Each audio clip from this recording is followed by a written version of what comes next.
Hello, citizens of Big B Nation. This is Robert James Bond of Big B Productions. Ooh, I'm in your face, aren't I? Ooh, so. Now in today's vlog, I'm going to be talking to you about how Steve Urkel has such a gigantic penis. Now, I've been watching a gigantic, enormous amount of Family Matters.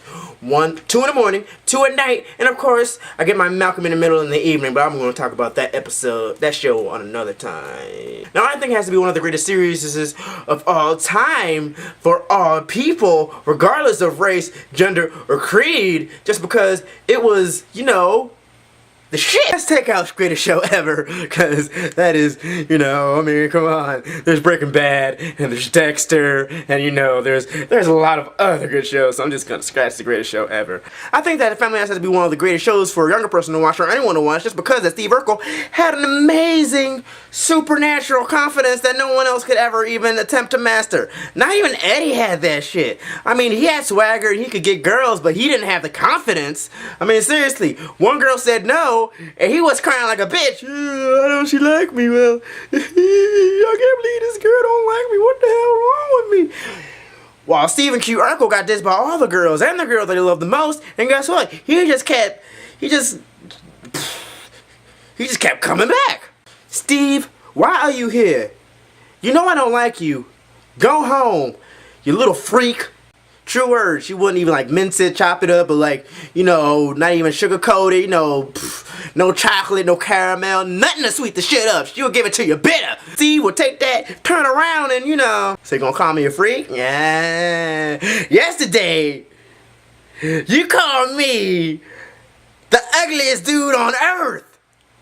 I'm wearing you down, baby. I'm wearing you down. There's a chick that he was always supposed to love and marry, and she would always diss him all the time. Every time she got a chance. Steve, I don't like it. Steve, get the fuck out my face. Besides the fact that he was incredibly confident in himself, he was confident and he was a nerd. Not even like a little nerd, like, I read a comic book every now and then. No, he was a butterfly collecting, cheese eating, ding ding ding, sardine and liverwurst, omelet making, slippers, wake your ass up in the middle of the night, robot making nerd. He made teleportation pads and a transformation chamber. He wouldn't give nothing of his personality for anyone. He wouldn't change himself just to accommodate how you wanted him to act, except for Lauren when he had the transformation chamber and he turned to Stefan or Carol, and then, you know, Lauren's fucking leg floodgates open and whoosh, oh my God, Stefan, let me have you. Oh Lord, have mercy. But even at the end of the day, Steve still won. I mean, Stefan Urkel came in, you know, he swooped off her feet, and her feet was dangling in the air, and then she realized, hey, I kind of like my feet on the ground with Steve over there, you know, let me go, motherfucker. You know, you be who you are, and I'm just gonna keep myself over here with Stephen Q. Urkel because he's been with me since day one, and he loves me, and all that other stuff.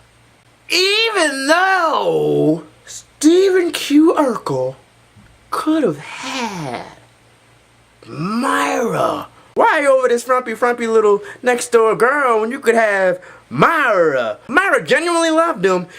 She could, you know, equal out with his intelligence. They could talk about the same thing. She liked poker too. And guess what? He just gave up. He was just like, oh, well, you know, we have all of this in common.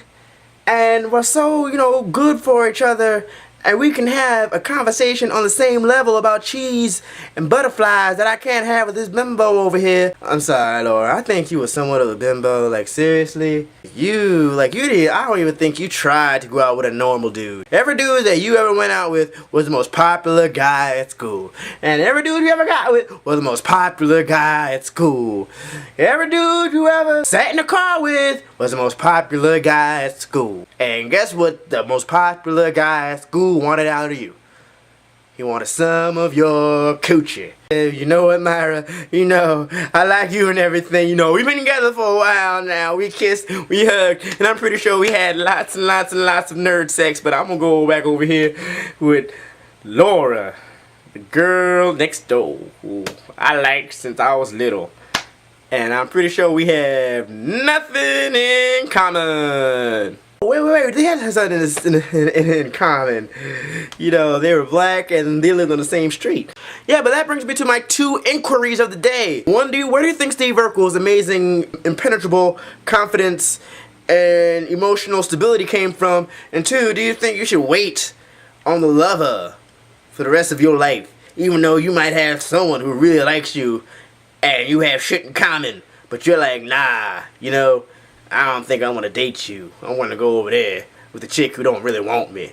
You know, I think just me and her just gonna kick it, hang back, maybe have sex with her sooner or later. I don't know. If it happens, it happens. If it don't, shit, I'll get rich and tell her to suck my dick. It's a rare condition this day and age to read any good news on the newspaper page. And love and tradition of the grand design, some people say, is even harder to find.